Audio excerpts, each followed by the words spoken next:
दोस्तों, लगातार हमारी धरती पर क्लाइमेट चेंज का इम्पैक्ट और उसके दुष्परिणाम भी देखने को मिल रहे हैं। बेमौसम बारिश, ठंडी में गर्मी और गर्मी में सूखा और वही बाढ़ जलवायु परिवर्तन के मुख्य कारण हैं, जो कि अब समूची दुनिया में ही दिखाई देने से लगे हैं। इसी पर नासा ने इस बात की घोषणा की है कि साल 2022 सबसे खतरनाक साल रहा। वही साल 2022 को सबसे गर्म साल होने का रिकॉर्ड भी नासा ने इस डेटा के माध्यम से रिकॉर्ड किया। वही नासा के वैज्ञानिकों ने कहा कि यह हालात चिंताजनक है और इससे समूची दुनिया में भी निगेटिव असर हो सकता है। दोस्तों, आप देख रहे हैं वर्ल्ड न्यूज़। कृपया हमारे चैनल को सब्सक्राइब, ज्वाइन और शेयर जरूर करें। तो आइए चलते हैं एक हालिया रिसर्च की ओर, जिसमें नासा के वैज्ञानिकों ने साल 2022 को रिकॉर्ड ईयर बताते हुए इस सदी का 5वां सबसे गर्म साल डिक्लेयर किया है। दोस्तों, अमेरिकी अंतरिक्ष एजेंसी नासा के एक विश्लेषण के अनुसार 2022 पृथ्वी के औसत सतह के तापमान 2015 के साथ 5वें सबसे गर्म वर्षों के रूप में दर्ज किया गया, जिसने हालात को खतरनाक करार दिया।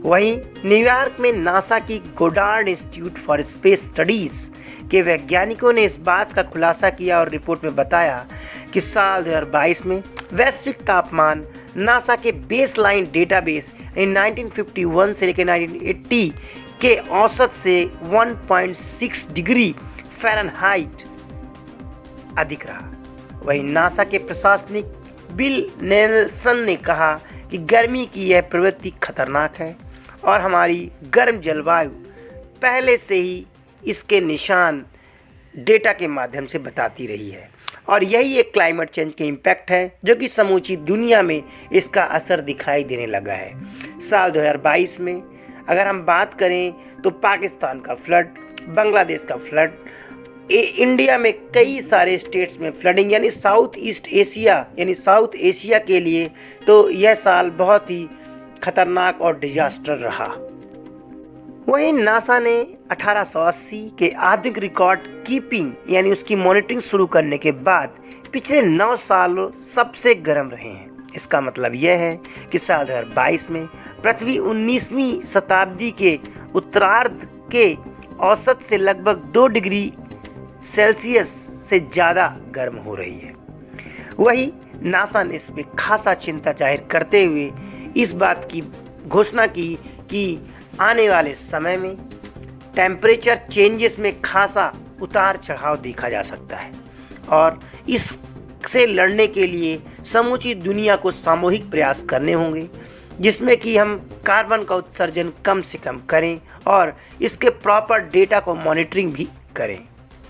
वहीं वैज्ञानिकों ने इस बात का भी खुलासा किया कि साल 2020 में ग्रीन हाउस गैसों के उत्सर्जन में भी काफ़ी गिरावट देखी गई। इससे इस बात के संकेत मिलते हैं कि कोविड-19 महामारी के कारण जो 2020 में अल्पकाल के लिए ही ग्रीन हाउस गैसों के उत्सर्जन में काफ़ी गिरावट देखी गई, क्योंकि उस समय समूची दुनिया की फैक्ट्रीज, इंडस्ट्रियल एरियाज और इंडस्ट्रीज़ में प्रोडक्शन एकदम रुक सा गया था।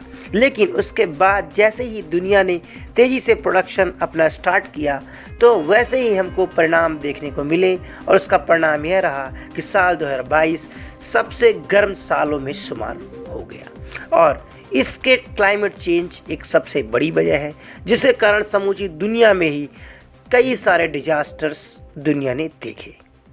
वहीं क्लाइमेट मॉडलिंग के लिए नासा के प्रमुख केंद्र GISS यानी गोडार्ड मिशन के निदेशक गैविन स्मिथ कहते हैं कि गर्मी की प्रवृत्ति का कारण यह है कि मानवीय गतिविधियां वायुमंडल में भारी मात्रा में ग्रीन हाउस गैसों को पंप करती जा रही हैं और यह ग्रीन हाउस गैस का उत्सर्जन लॉन्ग टर्म के लिए हमें समूची दुनिया में इसका खासा असर देखने को मिल सकता है, जिसके कारण भविष्य में वही EM.DOT की रिपोर्ट भी आई थी, जिसमें कि इस बात का भी खुलासा किया गया था कि आने वाले समय में जो डिजास्टर्स की फ्रिक्वेंसी होगी वो मल्टीफोल्ड फेजेस में बढ़ सकती है, यानी 4 गुना से भी ज़्यादा डिजास्टर्स की फ्रिक्वेंसी हो सकती है। दोस्तों, आप हमें इजाज़त दीजिए। नमस्कार।